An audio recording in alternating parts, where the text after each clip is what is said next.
Olá, pessoal. Meu nome é Ricardo Campos. Eu sou professor da Universidade Federal de Viçosa desde 2009.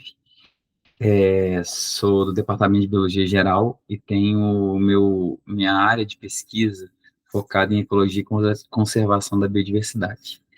Hoje eu estou aqui para falar rapidamente para vocês sobre um dos projetos sob minha coordenação, juntamente com mais 4 docentes aqui da Universidade Federal de Viçosa, 3 estudantes de mestrado, 4 de doutorado e mais uma estudante de pós-doutorado. O título desse projeto é Identificação e Caracterização Morfofuncional de Espécies Vegetais com Potencial de Fitorremediação e Recuperação de Áreas Degradadas pela Mineração de Lítio. Ou seja, o foco do projeto é tentar identificar espécies que possam ser usadas para recuperação dessa atividade de mineração. Todo mundo sabe que o lítio é considerado um metal menos nocivo, né? A sua extração é menos nociva do que outros metais, como, por exemplo, ferro e ouro, mas mesmo assim a ideia do projeto foi tentar estudar um pouco mais sobre os efeitos dessa mineração na diversidade de espécies e apontar algumas espécies de planta que poderiam ser usadas na recuperação dessas atividades de mineração. Então, esse projeto, ele faz parte de uma cooperação técnica entre a CAPES e a FAPEMIG, né, que é o PDPG, Programa de Desenvolvimento da Pós-Graduação, onde a CAPES entra com as bolsas, essas bolsas de mestrado e doutorado que eu descrevi para vocês, e a FAPEMIG entra com valor de financiamento para a gente fazer a pesquisa. Então, esse projeto vai de 2021, onde ele foi aprovado pelo nosso grupo de pesquisa, e termina em meados de 2025. Já temos alguns resultados parciais, e é sobre isso que eu vou falar para vocês hoje. Primeiro, a ideia do projeto foi justamente selecionar essas espécies.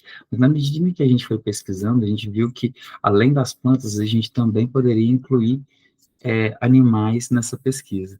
Afinal de contas, os animais, eles geram serviços ecossistêmicos cruciais para o meio ambiente. Então, foi isso que a gente fez. A gente incluiu os macroinvertebrados, prioritariamente insetos.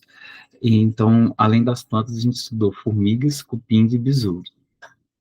A nossa ideia foi tentar explorar o efeito dessa mineração, tanto na sua extração, ou seja, extrair o lítio debaixo da terra, quanto no seu beneficiamento, que é a transformação química da rocha, que é o espodumênio, nos óxidos de lítio que vão sim, aí sim, ser usados na indústria médica, como remédios, né, para depressão, bipolaridade, graxas de alto desempenho, porcelanatos de alto desempenho e, principalmente, na produção de baterias de celulares, notebooks e agora na indústria automobilística, né, carros 100% elétricos.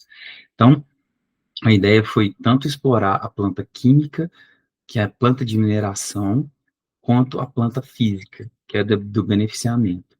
Conseguimos um contato com a empresa Companhia Brasileira de Lítio, que ofereceu para a gente uma licença de exploração, de pesquisa, desculpa, e estamos pesquisando lá desde 2022.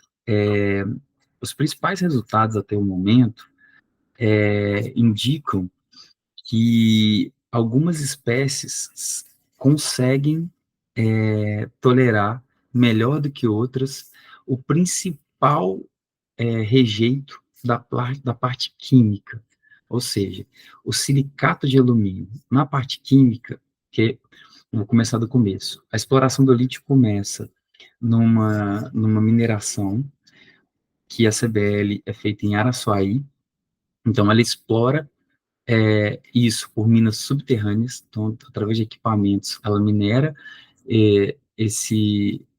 essa rocha, né, que está distribuída de forma vertical no subsolo. Então, ele explora a rocha, separa essa rocha dos outros tipos de rocha, quartzo e outros tipos de rocha, ou seja, separa esse spodumênio, essa rocha é rica em óxidos de lítio. Então, é separada, beneficiada, enviada para outra cidade. Então, a mineração física é feita em Araçuaí, e o beneficiamento desse lítio é feito em Divisa Alegre. ambas no Vale do Jequitinhonha, em norte de Minas Gerais. Em Divisa, eles fazem a transformação desse spodumene em óxido de lítio, né, principalmente carbonato de lítio, que vai ser usado em baterias. Ali há um produto químico, que é o silicato de alumínio, que é o principal rejeito. Então, a gente focou nessas pesquisas de plantas em silicato de alumínio. Então, a CDL ofereceu para a gente silicato de alumínio e a gente fez algumas pesquisas, ou tentando selecionar espécies que seriam boas, que teriam um bom desempenho nesse silicato de alumínio.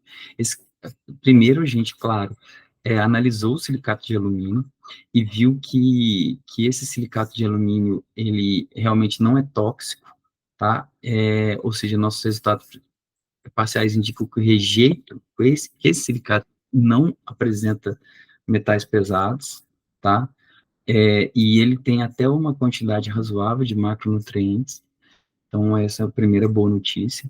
E a segunda boa notícia é que existem plantas que sim conseguem desenvolver de forma, pelo menos no seu crescimento inicial, desenvolver bem nesse tipo de substrato. São elas o jatobá, que é a Hymenaea cubaril, né, que é uma espécie arbórea, e duas espécies de leguminosas forrageiras, o tremoço branco, o jequitibá é nativo, né, e duas espécies exóticas de leguminosas forrageiras que já são usadas em programas de recuperação ambiental, que é o tremoço branco, lupinus albus, e o feijão de porco, que é a Canavalha ensiformis.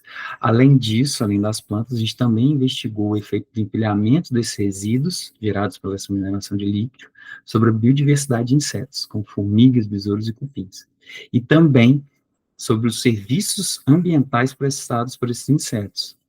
E a boa notícia é que os nossos resultados preliminares indicam que, apesar da diminuição da diversidade desses insetos em áreas de empilhamento de rejeito de mineração, isso tanto na área de mineração física, em Araçuaí, quanto na área de mineração química em Divisa Alegre, apesar da diversidade desses insetos, né, então, de novo, formigas, besouros e cupins, diminuir, os serviços prestados por eles é, são mantidos, muito pela escala espacial que é menor dessa mineração. Claro que isso são resultados parciais, mas isso é uma boa notícia.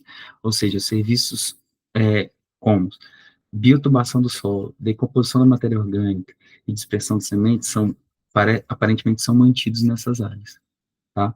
Então, essa é só uma apresentação de resultados preliminares, onde a gente vai refinar esses dados, publicar em artigos científicos e fazer a divulgação devida deles. Finalmente, os impactos, né, que a gente espera desse projeto são a produção de conhecimento científico, né, que seriam diretamente aplicados à mitigação desses impactos causados por essa cadeia produtiva do lítio. Além disso, possibilitar a recuperação da paisagem em torno dessas áreas de mineração e, principalmente, promover o aumento da conscientização sobre a preservação e a recuperação ambiental dessas áreas na população do entorno, mostrando que é possível recuperar essas áreas para diversos usos, inclusive conservação da biodiversidade. Agradeço pela atenção e espero que essa pesquisa gere resultados interessantes, inclusive com perspectivas futuras. Muito obrigado e boa tarde, bom dia, boa noite.